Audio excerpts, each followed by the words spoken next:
8. A Talk at Home. One Sunday morning, Mr. and Mrs. Arable and Fern were sitting at breakfast in the kitchen. Avery had finished and was upstairs looking for his slingshot. Did you know that Uncle Homer's goslings had hatched? Asked Fern.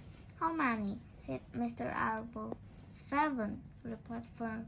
There were 8 eggs, but one egg didn't hatch, and the goose told Templeton she didn't want it anymore, so he took it away.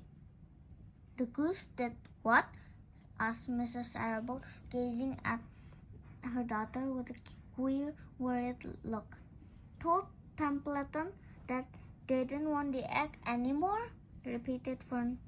Who is Templeton? Asked Mrs. Arable. He's a rat, replied Fern. None of us like him much. Who's us? Asked Mr. Arable. Oh, everyone in the barn cellar. Wilbur and the sheep and the lambs and the goose and the gander and the goslings and Charlotte and me. Gander apa itu ya? Gander, the goose male. Charlotte, said Mrs. Arable. Who's Charlotte? She's Wilbur's best friend. She's terribly clever. Kan Fern udah tahu, Bella udah bilang. Well, I said. Oh, what does she look like? Asked Mrs. Arable. Well, I said Fern thoughtfully. She has 8 legs. All spiders do. I guess Charlotte is a spider? Asked Fern's mother. Fern nodded. A big gray one. She has a web across the top of Wilbur's doorway. She catches flies and sucks their blood. Wilbur adores her. Does he really? Said Mrs. Arable rather vaguely. She was staring at Fern with a worried expression on her face. Oh yes, Wilbur adores Charlotte, said Fern. Do you know what Charlotte said when the goslings hatched? I haven't the faintest idea, said Mr. Arable. Tell us.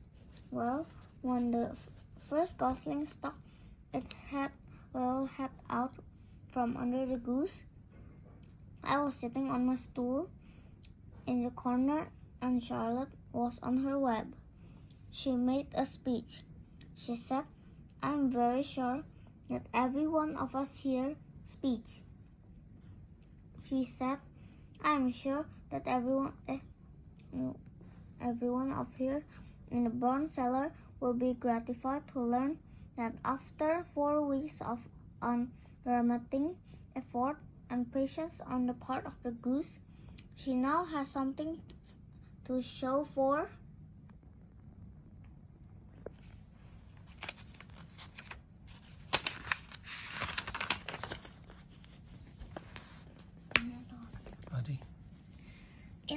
Don't you think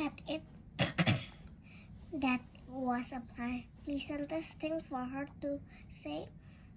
Yes, I do, said Miss Arable. And now, Fern, it's time to get ready for Sunday school and tell Avery to get ready. And this afternoon you can help me more, and you can tell me more about when it goes on in Uncle Homer's barn. Aren't you spending quite a lot of time there?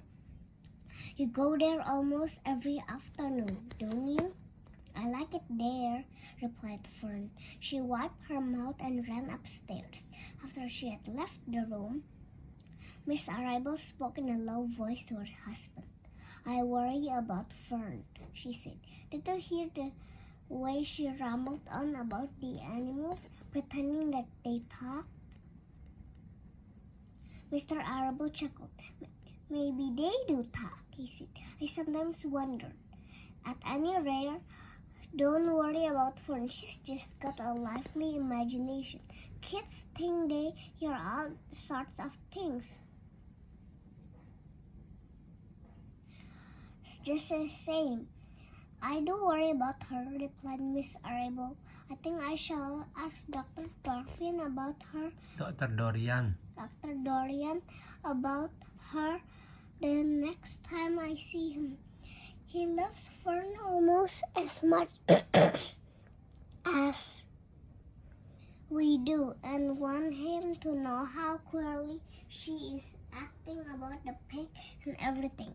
I don't think it's normal. You know perfectly well and animals don't talk. Mr. Abel grinned. Maybe our ears aren't as sharp as Fern's, he said. So what do you think? Are they really talk? Yes. Yes? Yes? Oh, okay.